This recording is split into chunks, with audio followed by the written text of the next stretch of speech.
I came back from war with flowers and found my wife in the arms of my best friend. In our living room, right beneath our wedding photo. She stood there, slightly bent forward, while he was behind her. I'd been gone for 8 months, stationed overseas in a rotation that felt like it would never end. No action, really, just heat, repetition, and waiting. That's the truth about a lot of deployments. They're more boredom than battle. But the weight doesn't come from what you do. It comes from what you miss. You start to measure time not in days or weeks, but in letters you don't receive, phone calls that drop mid-sentence, holidays that happen without you. Caitlin and I tried to stay connected. We'd talk when we could. She sent photos. Her smile still made my stomach twist, even through a screen. She'd always end our calls the same way. Just come home safe, Logan. That's all I care about. And I believed her. Because why wouldn't I? We'd been married 3 years, together for 5. She knew what she signed up for when she fell in love with a soldier. She said it made her proud, that the distance was just temporary noise. That's what she called it. Temporary noise. The kind of thing people forget once we're back to real life. And I clung to that phrase. It was how I slept at night. My flight came in early, earlier than she expected. That was intentional. I didn't want the whole airport banner moment. I just wanted to see her. I wanted to walk through the front door and watch her freeze in place before that smile broke out across her face and she ran into my arms. I had it all planned out in my head.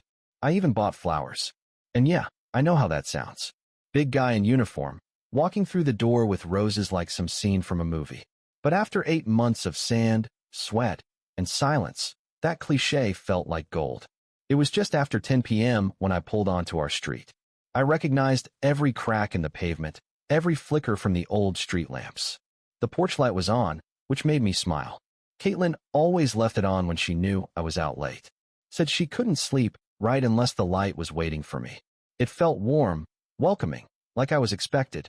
Her car was in the driveway. No surprise there. But next to it, another vehicle. A black SUV. That I didn't recognize. At first, I didn't think much of it. We had friends. People dropped by. Maybe her sister was over. I didn't panic. Not right away. I shook it off. I was tired, probably reading too much into it. I parked down the block. I figured I'd sneak up, ring the bell, make it a moment. The flowers were still on the passenger seat, half crushed now from my nerves and the weight of the seatbelt pressing them against the leather. I didn't care. She wouldn't either. She'd probably laugh about it. As I approached the house, I slowed. The blinds were mostly drawn, but there was a sliver of light, just enough to see movement inside. I stepped to the side of the window, quietly, carefully. I didn't know why I was being so cautious. I wasn't hiding. I lived here. This was my home. But then I saw something. A shadow, 2 actually. One of them was Caitlin. I recognized her frame, the way she moved, even in silhouette. But the second one, taller, broader, was behind her. And they weren't just talking. His hand was on her back. Her laugh, I heard it through the glass, was too close. And then, he leaned down and kissed her. I just stood there, heart sinking, mouth dry, watching as the woman I'd been dreaming about for months let another man wrap his arms around her in my living room. And when he turned, when the light hit his face, I swear, I felt the air leave my lungs. It was Steve, not just some random guy. It was my best friend. The man who stood by my side through basic, through our first tour, through every goddamn moment I questioned whether I was strong enough to do this job. He was at our wedding. He gave the toast, helped me move into that house. He held Caitlin's hand when I left for my first deployment and told her, he'll always come home. I backed away from the window and walked to my car, sat down, and stared through the windshield for what felt like an hour. The flowers were on the seat next to me, useless now. I drove to a motel, checked in under a fake name. I couldn't face anyone. I wasn't ready to explain why I was back, why I looked like I'd been hit by a truck. I lay on the stiff bed, boots still on, staring at the ceiling with the TV on mute. My phone buzzed once, a message from Caitlin. Hope your day went okay. I love you. I stared at it for a long time, and I needed to decide what the hell I was going to do next. I lay there staring at the ceiling in that cheap motel room, trying to convince myself it hadn't happened, that I hadn't really seen what I saw, that maybe the lighting or the window warped what was going on, that maybe I just wanted to see something because I'd been gone too long and my head wasn't right.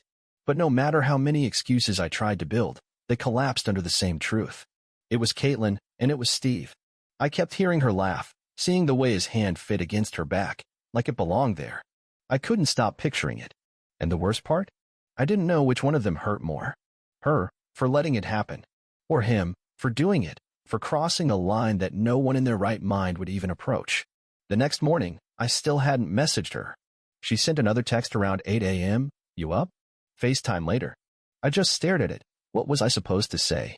Instead, I showered, changed into civilian clothes, and sat at the edge of the bed for what felt like an hour, just staring at the phone in my hand.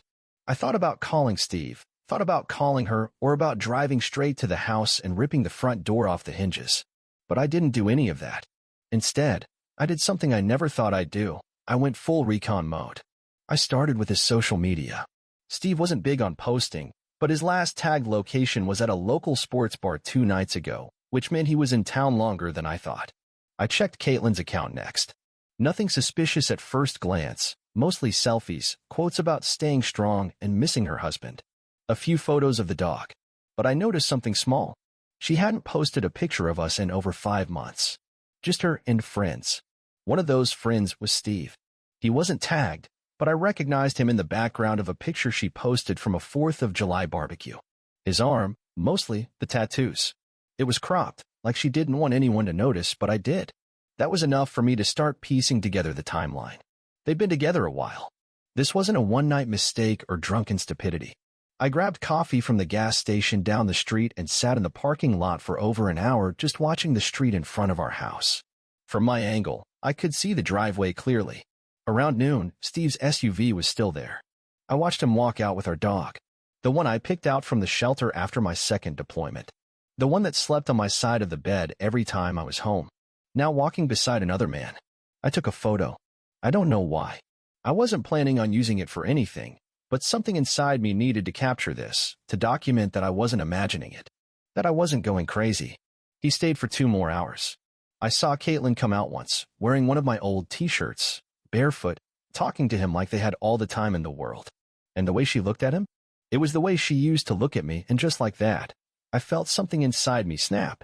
It was this quiet kind of grief. The kind that tells you nothing's ever going to be the same again. I drove back to the motel and started writing everything down because I needed to stay sane. What I saw, time, what they wore. I recorded it all, and then I started thinking about what came next. Do I confront them, or I need to walk away? There's no manual for this. Nobody trains you on how to handle betrayal from both the person you loved and the person you trusted to protect your back. But I knew one thing for sure. I wasn't going to let this end with me looking like the fool. They wanted to lie? So, I'd give them that chance. It wasn't just about the betrayal anymore. The silences I chalked up to stress. The shifts in Caitlin's tone when we talked on the phone. Her way of dodging questions with "just tired" or "busy with errands." She didn't lie with words, she lied with pauses. And Steve? The last time I saw him in person, he gave me a ride to the airport. We talked about my deployment, and he said, "Don't worry, man. I'll keep an eye on her for you." That sentence hasn't stopped echoing in my head. Back then, I thought it was brotherhood, loyalty. But now, it feels like a punchline. I thought about our history. Steve and I went through basic together. Same barracks, same sand-covered hellholes. I've seen him shaken, broken, drunk, and crying in the dirt. And I've watched his back more times than I can count. There's a bond that forms in combat that doesn't exist anywhere else, and it makes betrayal from someone like him worse than most. You don't expect it. You're not built to. And Caitlin. She wasn't into the whole military wife thing at first. She was independent, had her own plans, her own career. But she grew into it, learned the rhythms of deployment and distance. For a while, I thought we were bulletproof. But maybe I mistook her endurance for devotion. And now I'm sitting in a room full of evidence that says she gave up long before I saw it. I didn't leave the motel that day. I went through my old photos, text messages, anything that would help me see when it started to shift. The dots were easy to connect in hindsight. One night she said she was at a work dinner and didn't answer my call for 5 hours. Another time she told me Steve stopped by to drop off something, and it didn't register as strange until now. It's amazing how hindsight turns memories into red flags. I pulled out my notebook and began sketching out a timeline. When I left, the moments I could verify they were alone, the changes in her routine. I listed everything. Not because I needed proof. I already had that. But I needed structure. Chaos only wins when you let it stay messy. And the more I organized it, the more I realized something important. This wasn't just an affair. It was a relationship. Ongoing. Embedded. She trusted him enough to let him into our life. He felt confident enough to show up at my house, walk my dog, and sit on my couch. That meant one thing. They weren't afraid of getting caught because deep down, they didn't think I'd ever know. I thought about just walking away, cutting it all loose. I even started searching apartments a few towns over, looking up divorce attorneys, wondering if I could just vanish and let them destroy each other in peace. But that would have been too easy for them. They wanted to play house in my absence. Let them. I'd just make sure everyone saw what it looked like when the lights came on. By that evening, I had a plan. I'd let them walk right into their own mistake. All I had to do was wait. And while I waited, I'd gather every piece of the puzzle out of truth. Because people like Steve and Caitlin don't think about the long game. They think about what they can get away with today.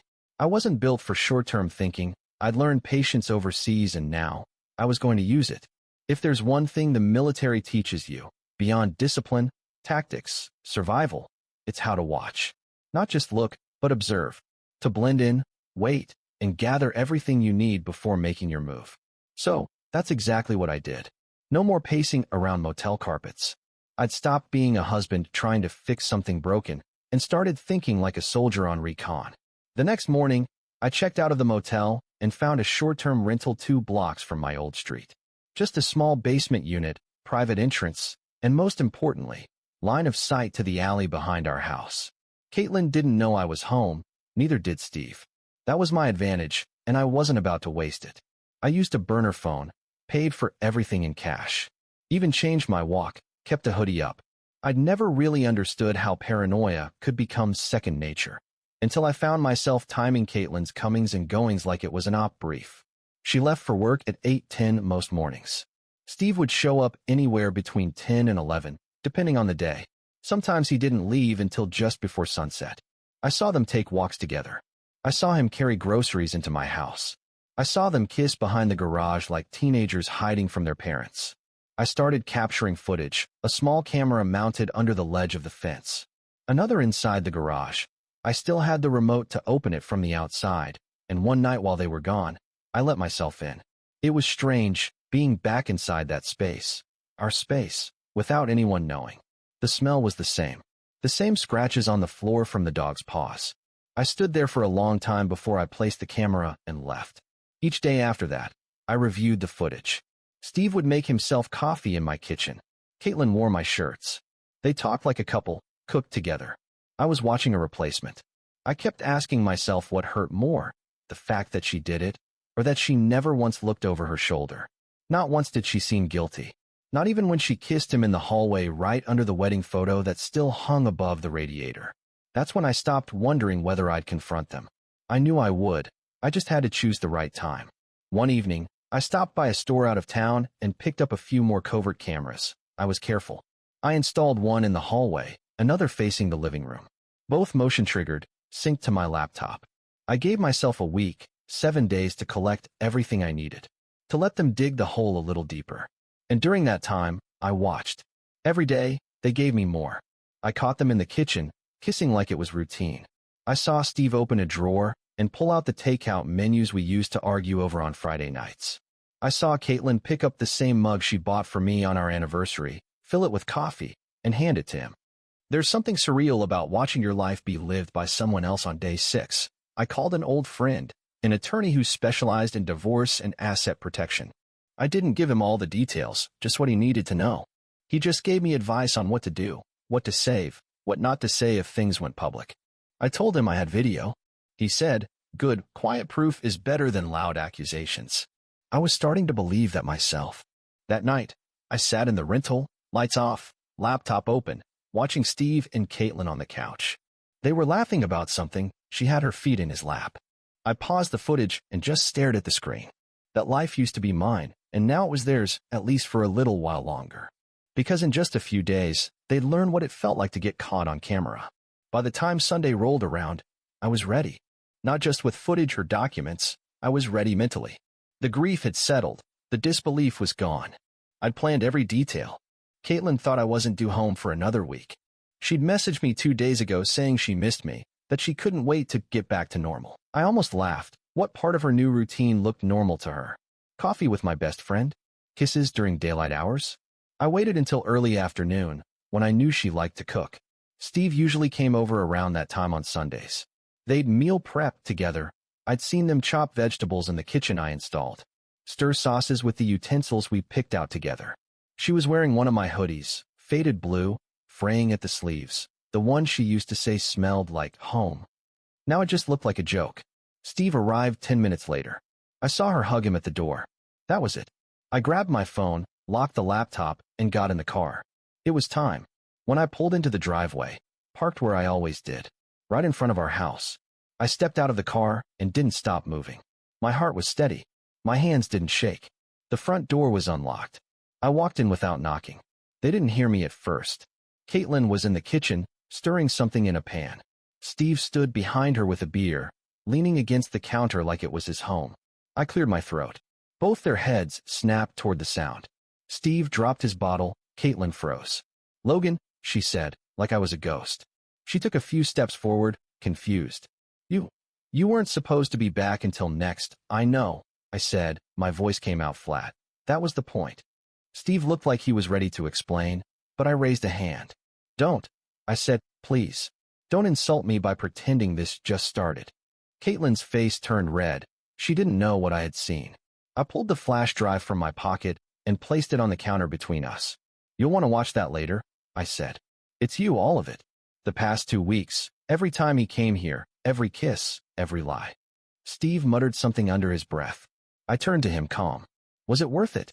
I asked. "All the nights in the barracks, all the stories, all the loyalty you preached. Was it worth it for this?" He opened his mouth, but I was already done. I looked back at Caitlin. "I spent the last 8 months dreaming about this house. This kitchen, you. I kept thinking if I could just make it back, everything would be okay." She stepped forward. "Logan, I know." I cut in. "You don't get to talk yet." She stopped. "You could have told me," I said. "You could have sent a single message. One honest word. But instead, you waited. You let me come home to this." She stared at the counter, eyes welling up. "I don't care why," I added. "I just wanted you both to see the look on my face when I found out." Then I turned and walked to the door. Before I stepped out, I said one more thing. "You don't need to worry about what happens next. I've already started it." I didn't slam the door. I just walked away. I drove aimlessly for a while after I left the house. I didn't have a destination in mind, just needed space. I just needed the silence to be my own for a minute. By the time I got back to the rental, I'd already made peace with the fact that they'd probably try to contact me. Maybe not right away, but soon enough. I was wrong. Caitlin messaged me before I'd even made it to the front door. "Logan, please talk to me. We didn't mean for it to happen like this. You don't understand everything." I left them on read. I wasn't interested in apologies written from a kitchen they'd just shared, with my dog probably lying at their feet. I took my laptop and started sorting the footage, archiving everything cleanly in case it was ever needed. A part of me hated that I was treating this like evidence, but another part felt like it was the only way to keep my sanity. When everything personal gets ripped out from under you, all that's left is structure. And I needed structure. The next day, I made an appointment with the lawyer again, told him the confrontation had happened, and we were moving forward. We started the divorce paperwork. I didn't tell anyone at first, not friends, not family. There's something embarrassing about being cheated on, even when it's not your fault. The pity in people's eyes is worse than the betrayal itself, so I kept it quiet. Focused on the essentials, legal stuff, a place to live, getting my name off shared accounts. It took a few days, but then it started to hit her. Caitlin stopped texting. She started calling. Missed calls, voicemails, some short and tearful, others long and rambling. Steve never tried to reach out, not once. Which, honestly, made it easier, but the calls from her kept coming. On day 3, I finally picked up. I didn't plan to. I was tired and just hit the wrong button. Her voice came through shaky and small. "Logan, please, I know you hate me, but can we at least talk?" I just said, "You slept with my best friend in our home while I was overseas." There's no version of that conversation that makes any of it okay. She stayed quiet. I continued, calmly, "I'm not your husband anymore, and I'm not your therapist." "I know," she whispered. "I just needed to say it out loud," I added. "So you understood that I saw it." All of it, and there's nothing left. She tried to say something else, some half-apology wrapped in excuses, but I ended the call. And now, I wanted peace more than anything else. Finalizing the divorce didn't feel like a turning point. There was no cathartic moment where I signed the papers and suddenly felt free. It was more procedural than anything, a meeting at my lawyer's office, a few signatures, and a quiet confirmation that everything was moving forward. The house, I let her keep. She wanted it, and I didn't want to live in a place where every wall reminded me of what I missed while I was gone. That kitchen, the backyard, the bedroom, it all felt like someone else's life now. If anything, giving it up felt like the only real freedom I'd had in weeks. My lawyer asked if I wanted anything specific, a piece of furniture, joint items, even the dog. I paused on that one. Are you sure? He asked. I was, as much as it hurt. I knew the dog was attached to her, to that space. I didn't want to be the guy who took him out of spite. Besides, I couldn't picture walking him down new sidewalks and not thinking about what used to be. I needed a new city, a blank page. So I let everything go except my truck, a few boxes of clothes, and the small things I'd left in storage, my medals, a few photos that hadn't made it to the house, and a set of tools I used to help fix up other people's problems when I couldn't fix my own. It was strange how fast the legal side of things moved. A few weeks ago, I was watching the woman I loved kiss my best friend from a street corner. Now I was driving away with my life reduced to the back of a pickup. But I wasn't bitter, not anymore. I found a place outside the city, a small one-bedroom near a lake. The kind of place that didn't feel like anything yet, which was exactly what I needed. The landlord asked what brought me out there. I told him I was military and needed a reset. He nodded. We all need one of those eventually. I spent the first few days just unpacking, hanging shelves, installing a TV, buying groceries without wondering what someone else would want in the fridge. It was simple stuff, but it felt good, like every decision was mine again. At night, I started sleeping through without waking up to check my phone. I stopped checking hers, too. Deleted every old message, every contact. I even cleared out the cloud photos, not because I was trying to erase the past, but because I didn't want to relive it by accident. It was one thing to survive betrayal. It was another to stop letting it live rent-free in your head. One afternoon, I got a letter from Caitlin's lawyer. Just some final closure paperwork and a short note attached in her handwriting. It said, I know I can't fix what I did, but I wanted you to know I never stopped loving you. I was weak, I was selfish, and you deserved better. I folded the note and put it away without reading it twice. Love isn't a phrase you hold on to when it's been worn down by months of lies. You don't cheat on someone you love in their home, with their friend, while they're gone doing a job that might have gotten them killed. Whatever feelings she claimed to have had, they didn't mean much now. And if I was going to build anything new, I had to stop assigning weight to what came from people who didn't know how to carry it. The call came in late on a Thursday night. I almost didn't pick up. The number wasn't saved, but it looked familiar, local area code.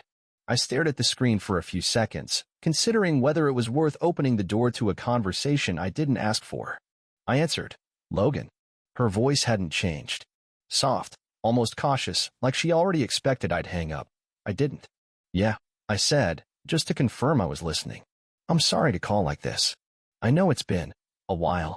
It's been long enough. There was a pause, the kind that feels heavy even over the phone. I could hear her breathing. Steady, then shallow. I'm not calling to ask for anything, she said. Not forgiveness, not a second chance. I wanted to tell you that I see it now. All of it.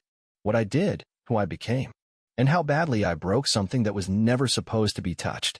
I've been going to therapy, she added, trying to work through the guilt, trying to understand why I let myself do what I did. And the truth is, there's no excuse. I don't get to blame distance or timing or confusion. I made a choice, every day, for weeks. I let it keep happening. I could hear her wipe her nose on the other end. A faint sniff. She kept going. I don't think I ever really understood what kind of man you were until I watched you walk away. You didn't yell. You didn't humiliate me.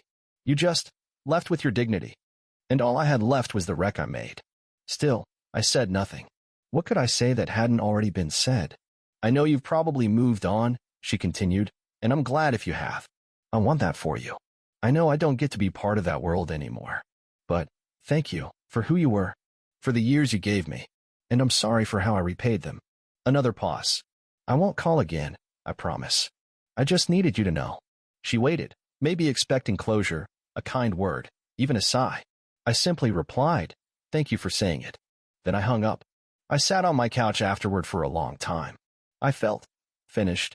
She had said her part, and I had listened. I needed to hear it, not for reconciliation, but for confirmation that I had chosen the right path. That walking away wasn't weakness. That refusing to scream and fight and drag it out had been, in the end, the strongest move I could have made. That weekend, I went to a hardware store in town and bought a can of paint. I spent the next 2 days repainting the walls in the apartment, covering up the scuffed white with a deep, cool gray. A fresh start. It was small, maybe even symbolic, but something about watching the brush smooth over the blank spaces gave me peace. When I was done, I opened the windows, let the late autumn air roll in, and stood there barefoot, just breathing. And for the first time in a long time, I felt like I wasn't waiting for anything anymore. There's something about closing a chapter that doesn't feel like an ending. Not really. You think it'll be this dramatic exhale, some emotional breakthrough. But it's not. It's quieter than that. More grounded. Like realizing the noise is finally gone, and all that's left is your own voice again. I started waking up before my alarm. No more jolting out of bed to check notifications. No tightness in my chest. I made coffee, ate breakfast, went for long walks around the lake. I kept to myself, not out of avoidance, but because I liked the silence now. It didn't feel empty anymore. It felt earned. One morning, about a month after that last call, I passed a woman sitting on a bench near the water. She was reading, hair tied up, feet tucked under her. She looked up, smiled briefly, then went back to her book. Nothing significant. No instant pull. Just a normal, small human moment. And for the first time since all of it, I didn't flinch. I didn't brace for pain or memory. I just smiled back. That night, I wrote a short email to an old army buddy. He'd been asking me to come out and help with a nonprofit build for veterans. I kept pushing it off, saying I needed time. But now, I figured maybe time was what I'd already taken, and now it was time to do something with it. I clicked send. Then I booked the flight. I don't know where this story ends. I'm not building toward a grand moment, a new love, or some picture-perfect resolution. This wasn't a movie. It was my life. Messy, broken in places, repaired in others. But still mine. Caitlin? I don't think about her much anymore. Not out of hate. Just disconnection. Like she belonged to a version of me that no longer exists. I don't wish her harm. I just don't wish her anything. Some people are meant to be a lesson. She was mine. Steve? I never heard from him again. That silence said more than any apology ever could. But I did hear from people I didn't expect, old friends, a few distant family members. They checked in, not with gossip or questions, just to say, "Hey, you okay?" And I was. Maybe for the first time in years, I actually was. The night before my flight, I sat outside the apartment one last time. Stars were out. Air was cold enough to bite, but I stayed anyway. I thought about where I'd been, what I'd seen, what I'd survived. And not just in combat. The betrayal didn't define me. The recovery did. Not because it made me stronger, but because it reminded me of who I already was, the guy who didn't run, who didn't scream, who didn't crumble when everything fell apart. If you made it this far, thank you for being here, for sitting with this story, for walking through it with me. Life gets messy, and sometimes we don't get the ending we wanted. But sometimes we get something better.